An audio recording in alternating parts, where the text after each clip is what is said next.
Bé, jo per aquest Sant Jordi que s'acosta, aquest dia del drac que tenim el dissabte, us vull recomanar una lectura que juga en la tragicomèdia, que és Una alegria esbojarrada. Editorial 1984 i és d'un autor, el Sorg Chalandon, que a mi sempre m'ha agradat molt, l'he llegit 3 o 4 llibres i sempre m'ha agradat, i aquí jo penso que és un divertimento, parla de càncer, és veritat, parla de separacions, parla de la duresa de la vida, però també parla, i penso que és el que ens anima, és l'amistat entre 4 dones que decideixen robar una joieria per un motiu que tenen elles i que les porta a cometre aquesta bogeria. I el llibre és entretingut, és amè, et porta, és de lectura fàcil, i penso que aquest retrat de l'amistat fa molt per un Sant Jordi com aquest que s'acosta. Jo per aquest Sant Jordi us porto una mica de ciència-ficció. No és ciència-ficció com el que acostumem a pensar en ciència-ficció de naus espacials, batalles estel·lars, és ficció especulativa.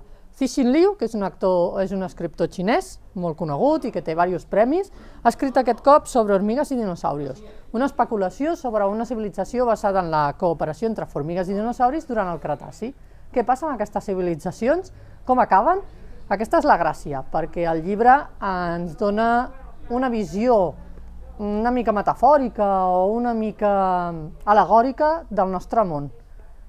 Llegiu-lo, doneu-li una oportunitat a la ciència-ficció i fixeu-vos en Cixin Liu, sobre hormigues i dinosaurios, edita nova, en castellà.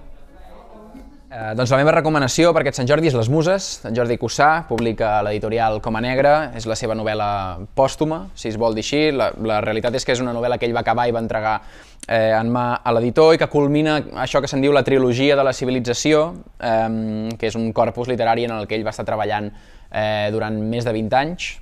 I és una novel·la que tracta bàsicament sobre la creació, sobre els límits entre la realitat i la ficció i el desig humà de crear, no? I ressegueix la figura bàsicament d'un escriptor, d'en Virgili Pardal, que està escrivint una obra absolutament inacabable, una obra, l'ultraobra, no? L'obra que supera les possibilitats humanes, i a partir d'aquí, a partir d'aquesta clau, capítol a capítol, com una mena de mosaic que es va inventant tot d'històries que ressegueixen els grans creadors de la història universal, no només literària. Hi ha Ramon Llull, però també hi ha Antoni Gaudí, o també hi ha la Patti Smith, per exemple, i això és una novel·la fascinant que suposa el punt i final en l'obra d'en Jordi Cussà i que és una cirereta del pastís collonuda. La veritat em sembla una de les millors novel·les que li he llegit mai.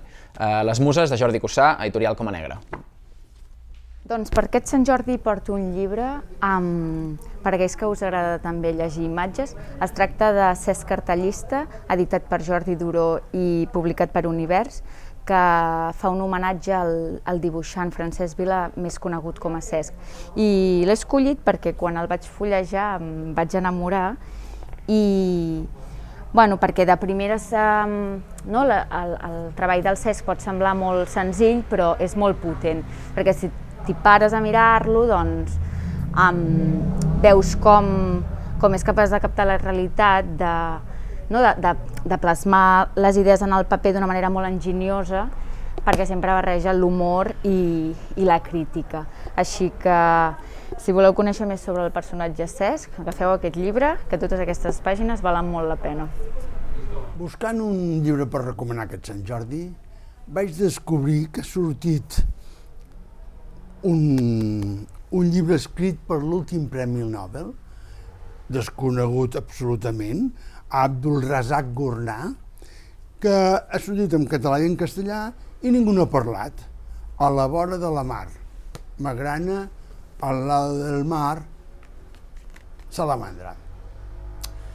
Per què el vaig triar? Perquè en el català han triat una frase de l'adjudicació del veredicte del jurat que li va concedir el premi, on diu que la seva comprensió inflexible i compassiva dels efectes del colonialisme i del destí dels refugiats en l'abisme entre cultures i continents. Vaig quedar impressionat. Però em va agradar això de la comprensió inflexible i compassiva del colonialisme. Em va agradar perquè és com és el llibre, després ho he vist. És inflexible en el sentit d'explicar tot el que ha passat i comprensiva en el sentit de no voler ser reivindicatiu, de no voler canviar el món. No, però que sapiguem què és. El que passa que aquest senyor és de Sant Cibre, encara que escrigui en anglès i visqui a Londres. I llavors juga amb uns aires de la Mil i una nits, explicant amor, traïcions, venjances, però en un món canviant, que és tot el segle XX, i va repassant entre perfums, sensacions, paisatges exòtics, tots els drames aquests de la migració i què significa migrar. Jo crec que és una bona recomanació. Doncs jo us porto per la meva recomanació de Sant Jordi Transfiguracions, de Lluís Calvo, editat per Edicions Poncianes. Transfiguracions és un llibre que és difícil de classificar perquè, com ja veureu, és una barreja entre filosofia, narració, poesia, geologia, diverses coses. També és una crònica de viatge en primer lloc i, com ja en Lluís Calvo ens explica al principi, tant al principi com al final del llibre, és el seu ascens a la Serra de Cavallera, que és una muntanya dels Pirineus, i a partir d'aquí ell ens va explicant la seva transfiguració com a persona, el seu canvi, el seu moviment.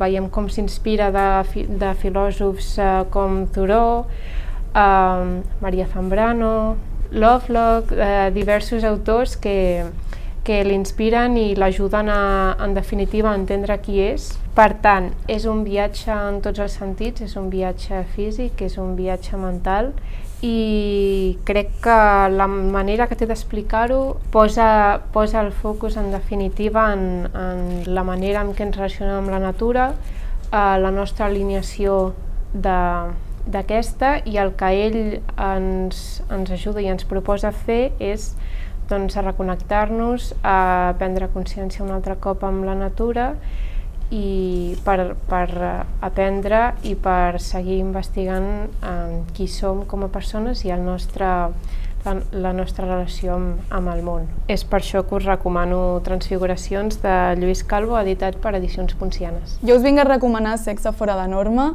de l'editorial Raig Verd. Es tracta d'un recull de 13 relats eròtics feministes que trenquen amb l'erotisme al qual estem acostumades. Trenca amb el binarisme, trenca amb la monogàmia, trenca amb la sexualitat sexoafectiva a la que estem acostumades, i a mi especialment m'agrada per això, perquè és una narrativa a la qual no estem acostumades ni se'ns acostuma, i a la que tothom hauria de tenir-hi accés i a la que tothom hauria de llegir, simplement perquè és una forma d'autoeducar-nos, de reeducar-nos sobre temes rellevants en aquesta època i en el moment en què ens situem.